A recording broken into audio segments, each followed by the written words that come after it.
Hello again, welcome to Coruscant ComicCon 20, New York ComicCon 2023. It's day 4, and we got the backdrop here of Manhattan. Wonderful buildings here in the Javits Center, great view here. We just came out of Pokedyna, Lucasfilm Publishing panel. It was jam-packed. It was, I'd say, celebration level quality of reveals, commentary, discussions. Just the all your favorite authors, all my favorite authors, all our favorite authors, just talking about what they're up to, what they've been up to, what they've been writing, what they've been doing. Chris, I'll throw this to you. What was maybe two or three highlights of this panel? Oh, easily for me. Ethan Sachs announcing the Jango Fett mini-series. I mean, this guy is a legendary bounty hunter responsible for clone templates. Why have we not heard enough about why he was chosen? Why does this guy have the reputation he does?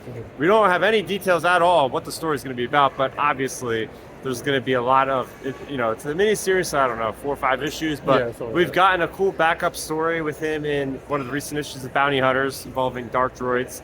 We got a one-shot Age of Republic comic book. Yeah, well, that's story. also a Boba Fett story. And then we have an Insider short story. That's it. Yeah. All of Canon that's been around for 8 years now, or whatever it's been. There's 3 stories on Jango Fett. So I'm looking forward to an extended look at the character and seeing maybe some stuff from, like, I don't know, stuff plucked from Legends, maybe thrown in there from the video game, Bandagora, and all these other things. I'm just excited for that. Not just excited for that, because there's also the Thrawn Alliance's mini-series adaptation from a novel. Jody Hauser did the first one, did a great job. Great tie into Ahsoka right now with everything going on with the character, so everybody's hyped to really see that guy and why he's important. And that'll finally should give us our first canonical look at what a Grisk finally looks like. So I'm excited for that. Yeah. One of my favorite novels. I'll comment on the Jango. Yeah, I'm definitely getting my prequels juices in there for that. Very excited for who do we say was writing that? That's Ethan Sachs, right? Yeah, it's Ethan Sachs. So Bounty Hunter generation before the previous generation. Yep. So we're getting me in the frame there.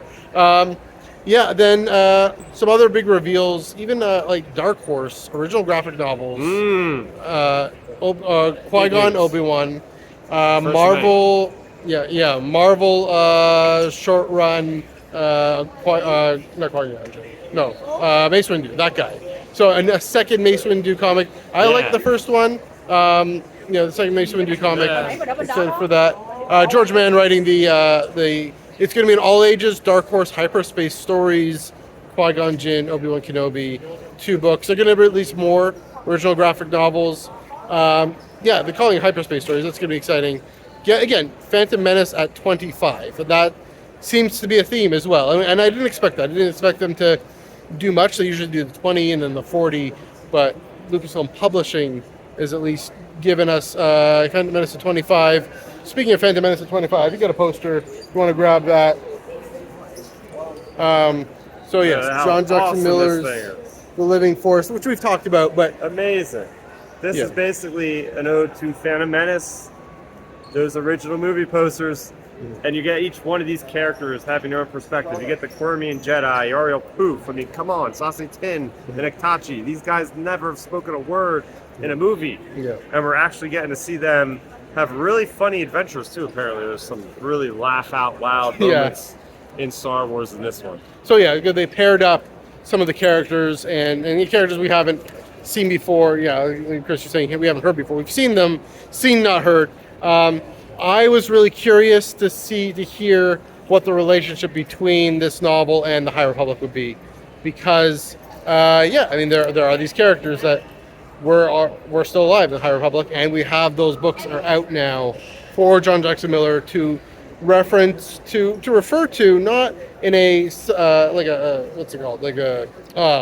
servicey way, but in these are what the characters are actually going through. And what he said very interestingly was they remember the good old days. It's nostalgia for when the Jedi were at their height, and now they're going through this schism. And he brought up this word schism between what we see with Qui-Gon going before the council saying, you've completely lost the plot. Not completely lost the plot, but, and Joel and I went back and forth about this when this novel was first announced. But just to very much in the ivory towers, head in the clouds, contemplating on how many angels can dance on the head of a pin issues that maybe have long-term consequences, sure, but the real lived-in consequences, connection to people in the galaxy, that they're not letting those things inform how they actually go about their mission of peace and justice, and that they miss that Palpatine is the Chancellor's a Dark Lord of the Sith because they're too busy kind of contemplating the mysteries of the unifying force or whatever. And again, I'm the first person to say, yeah, go ahead, contemplate the mysteries of the unifying force. It's important. But also, why does that matter? Why does the force matter to people on the ground? And so Qui-Gon leading that charge, kind of against the council, but not so much. Similar question I have then. So you said it's set a year before the Phantom Menace. That means it's set a year after Claudia Gray's Master and Apprentice, which delves into themes like similar themes as well. I don't know. I mean, I hope so. I hope there's some good character beats, character connections in that novel. Doesn't Padawan take place after that, though? So Padawan takes place like a couple years before. Or a few years around there. Sure, like in that kind of so there's maybe a little range. Gap. There's a bit of a gap, but not much, not like the 200 years from High Republic Phase 1. But so if High Republic Phase 1 is going to be involved, then Master Apprentice, I hope the events in that novel, almost feels like a sequel, almost in that sense, just the way it's being built up. Of course, the main characters aren't Qui-Gon and Obi-Wan; they're the whole Jedi Council, and so kudos to John Jackson Miller to be able to knowing how he can do character and voice. I think he'll do a good job. Any more? Anything else stood out to you, Chris? Yeah, I think we should talk about the comics. Yeah. I think we should talk about the ongoings because there's Sure. a lot of news surrounding that. Yeah. Basically got the culmination of the thing coming to an end, basically with this the last crossover, it seems like, with the Dark Droids. Yes. Definitely will be the last crossover because one of their series is going to be ending. Yeah. So Bounty Hunters is ending with 42. So that's interesting how that's going to end before everything else. Mm-hmm. So things are starting to wind down. Yeah. That series is going to be very interesting to see how it ends. I think he said 41st. The 41st issue is kind of like the end of the current arc or whatever. And then 42 is just like a send-off issue. I mean, that comic series has so many characters and fates that you don't know what could happen. Violet Valence, Tonga. Bosk, I think we know he survives in the post. Yeah. There's quite a few, but like that's third, whatever. There's a lot of possibilities, so I'm looking forward to because like the stakes have always been very high in the Bounty Hunters for that reason. That half those characters are minor characters. We don't know where they are after Return of the Jedi. So I'm very much looking forward to that. Charles Soule's Star Wars Line's gonna have some kind of legal thing going on. Oh yeah. I don't know how the hell that's gonna work. Oh, it's gonna be perfect. I'll talk about the Bounty Hunters. You know that when we heard Ethan Sachs say that just now, my first thought was, that fits well. Once Tonga and Bylert were reunited, now that Bylert's in deep trouble from the Scourge, and now the Scourge, not just Clixon, but the Scourge in general. That's the final act. That was already, they were on this collision course to each other, and now is Tonga going to be able to save Bylert from the fate that Clixon has consigned him to, that the Scourge now wants him as one of the ways to maybe get to Vader, to get into the cyborgs. So again, tying everything in, but to say, it's fitting coming to this very natural, organic conclusion. And so, and Chris is saying we got crowds here. There's so many cool people that we can see in the background. So we're actually at ComicCon. We're not just standing at an empty window somewhere. We're Coruscant Comic-Con. There we go. But there's Spawn behind us. There's Catwoman. Oh sure. All these people, right? Let's get some cool people. Yeah, give you a bit more of a taste of the cosplay here. There we go. And even more sunlight on our pasty skin here. That, and then what was the other thing we were talking about? Just the Dark Droids generally, and then the legal drama. I've been one of those people clamoring for Charles to bring in more of his previous life as an attorney into Star Wars. The She-Hulk run that he did, and he turns out he consulted on. We knew he consulted on the Marvel miniseries, She-Hulk miniseries. The comic he did for She-Hulk, I mean, he brought in different just legal procedures and legal intrigue, and just what it's like to be a lawyer here in this here city,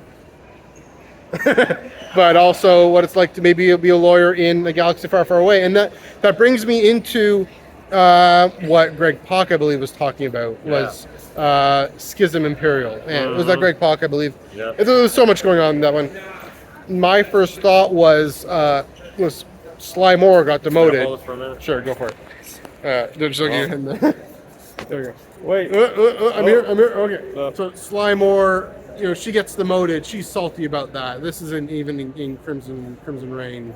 The first bits of the crossover, Hidden Empire. One of those. But no, it was War with the Bounty Hunters. Which of the names? There's so many things going on. It's ComicCon. It's the end of ComicCon. Lack of sleep. Lack of sleep. There we go. Mosh Isley, by the way, was if I look like I'm half dead, I'm just still recovering. Shout out to Mosh Isley. Sly Moore's salty about being demoted, and that's my guess. Is she's gonna try and say, wait a minute, get me back up there, and then Masamida, try to jockey for everyone jockeying for influence with Uncle Sheev. I'm wondering if there's some connection there. If the Empire is the legal entity, and of course, ultimately it's an absolute dictatorship. If Palpatine wants to make a law, there's no Senate anymore, so it doesn't matter. But so I mean, I'm just assuming that's when it's set. Could be set after. It could be set like a New Republic legal drama. It could be set earlier. It's just the Electoral Republic. But whatever that is, I'm very curious to see. I mean, I've been excited for this. Politics is my jam. Legal, very curious about bringing legal intrigue. I'm one of those nerds that likes that kind of thing. So, very excited. I think it's better here. Oh, you got it. Yeah, there you go. all good. And so, that I was one of the people clamoring for that, and then to see what that schism. 2 uses of the word schism in this panel. Very interesting. Didn't expect that. Of course, they're political schisms. With the Jedi, it's more of a religious schism as well. But lots to think about, lots to unpack in this panel. We couldn't get through everything. Shout out to Rosemary Soul for stepping up in this panel and in her composure as a first-time author and a first-time near Comic-Con panelist. Sheesh. Just to have that cool, collected way of addressing those lines. When I was first going off to college, I was not that eloquent. So, no. I mean, even right now, I'm kind of in con brain, not too eloquent right now. But we do our best. We do our best here at Comic-Con 2023. Last little bit, how's the con been for you, Chris? Good. I just want to address one last thing with the Dark Horse thing. I love what they're doing because Hyperspace Stories has been a maxi series up until 12 issues. We're on, I think, next one is 10 or 11. Yeah. So wondering what was coming next, and the fact now that it seems like they've been doing this last year. Tales of the Rancor, Tales from Death Star, which I'll have my review on the channel, youtube.com/Starrapter for that. They've been putting out just complete editions of stories, not just single issues. Like you pick up your nice hardcover, full-size, comic book that has like 4 issues worth of stories in one book. And it seems like that's what they're kind of doing now. The Hyperspace Stories branding is still there, but they're doing complete stories for Qui-Gon, for Obi-Wan, and more. So I'm wondering what the cadence of how it may be one every 2-3 months, or like how they're going to do. But I like that, having that distinction between, first of all, they're all ages, but maybe from here on out, Dark Horse is going to just, publish things in a collected format of a original graphic novel versus the single issue route. And I think that'd be a good kind of difference between Marvel. You go there for your single issues. Dark Horse, you always know you're going to get that experience of an all-age comic explaining a little bit. But it's very much something that I was very excited to hear about because I've been really enjoying those complete stories they've been publishing there. I should know, George Mann writing those. Who's doing the art for that? I forget. I do not know. We know, but So who is the person who's been doing Hyperspace Stories? One of the artists for that, George Mann. Yeah, that's an interesting idea. I mean, I know for High Republic Adventures, they're still going to do the single issue comics. But that's just one more run. Yeah. So we know the way the comic book industry is going. Physical single issues are actually kind of on their way out. Maybe not as much as people might claim, but definitely these original single original graphic novels, gaining much more popularity because a lot of people don't find it hard to read week by week or month by month, and have it all together in one contained story. That's going to appeal to a lot of people. So great business decision, great storytelling decision, and that's excited for those. Phantom Menace 25. What more can you say? Okay. Last but not least, Mace Windu, right? We didn't talk about Mace Windu. I mentioned that for a second. If you want to talk a bit more. Yeah, so Mace Windu, I think there's a lot of promise there. Yeah. The Jedi of the Republic one, not my favorite Star Wars story so far. Not my favorite Star Wars story. Yeah, not my favorite Star Wars story so far. Clone Wars stories without clone troopers are. Oh, okay. Yeah, we gotta do something about this in the future. Yeah, we will. Don't worry. We'll figure this out. What do you call guerrilla on the go, right? Yeah, Just trying to get this content out however we can. Yeah. But no, I think there's a lot of experience or a lot of potential with the Mace Windu comic, because he's got a dark side to him. He's got the Vapod fighting stance, which channels dark side energy. He's got the Shatterpoint stuff. They have that awesome Shatterpoint novel. Really love the game, by the way. The game's a great tabletop game. But the Shatterpoint, that could be explored in this entire comic miniseries. The idea of bringing in those things from Legends, and Mace Windu is a fan-loved character, and just like Jango Fett. Very underused in the canon so far. So we're going to get some stuff with the Living Force book by John Jackson Miller. But it's great that we're seeing a lot of emphasis on the prequel content going into 2024. Yes. All right. Yeah, I think. Yeah, there's so much in this panel. I'm sure we're going to be kicking ourselves like, oh, I should mention that. It was a celebration level, jam packed. Yeah, I've never seen a panel where the first half was the books and they brought on the comic artists. The comic writers. Although Paolo Villanelli made a cameo appearance out of nowhere when apparently he's getting brought back for the last issue of Bounty Hunters. Yes. So that'll be cool. That'll be fun. Yeah. Yeah. So, okay, on that note, New York Comic Con 2023, how was it? It was great. Yeah, I really loved it. I took a seat back as a creator. I did not do as much content, which felt good. I know you're completely on the opposite side of things, and I don't blame you. Yeah. I've been through a number of these things now, and it's kind of like they kind of meld into the same sort of vibe after you've been doing this for a while. So I enjoyed it. The panels were definitely the lowest end of the hype for me.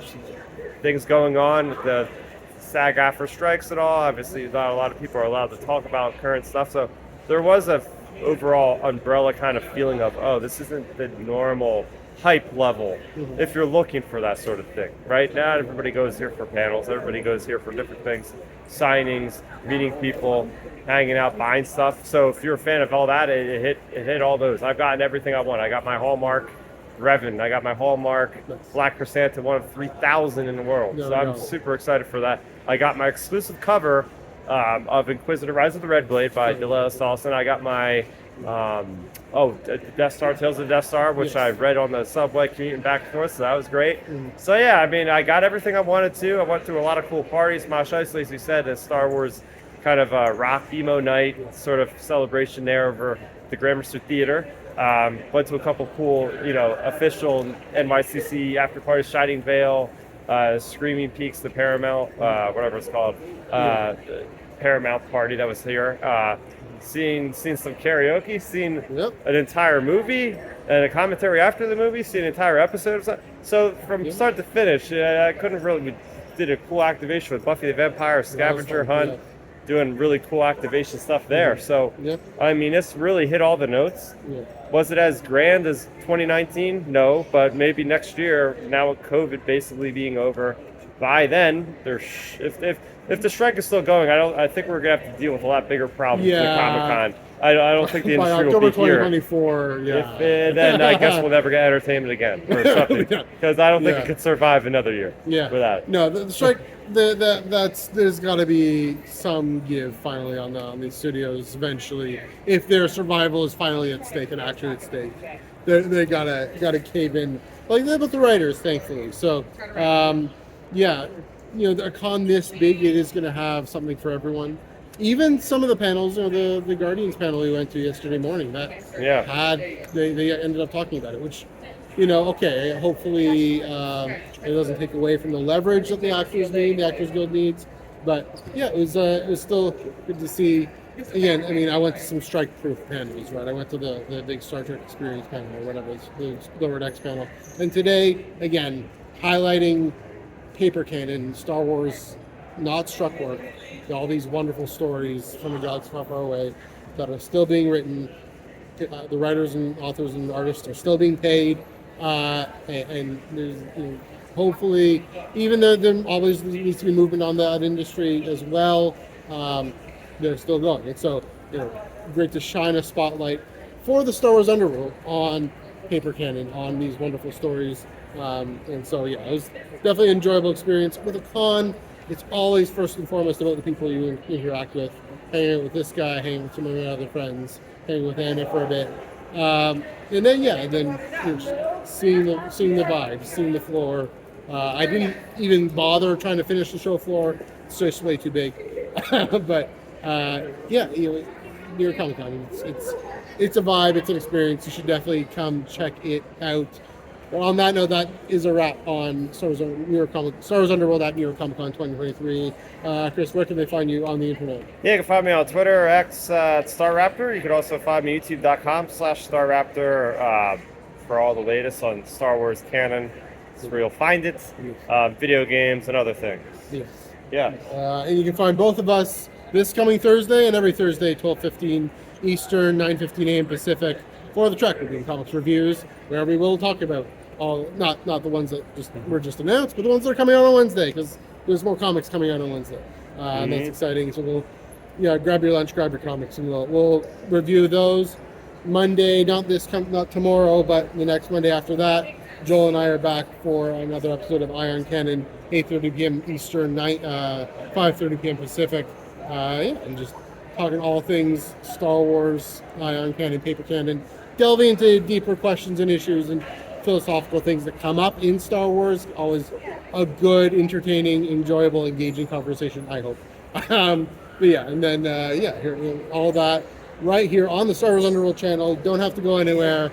If you're subscribed, if your notifs are on, you'll get a notification right there. And also to note, I will get a better setup now that I've experienced this. Making content, giving coverage of New York Comic Con. It's been a good educational experience. Good time to just find things out and figure it out. And I will hopefully be back. Probably not next year because I have other things going on. But I know. Come on, you got a whole year. If I have the same job, then we'll see other things. But definitely other cons happening. And San Diego. There you go. Start saving for that. Start saving up for San Diego. Yeah, we'll see. I mean, we know Dom's likely going to San Diego, so he'll hopefully have stuff. I don't want to tell him what to do or preface what he might do, but hopefully have stuff on the go there. But until then, this has been Star Wars Underworld at New York Comic Con. Ion Canon, Tractor Beam. Chris, it's been fun. Yep. Let's do this again sometime for sure. Sounds good. All right.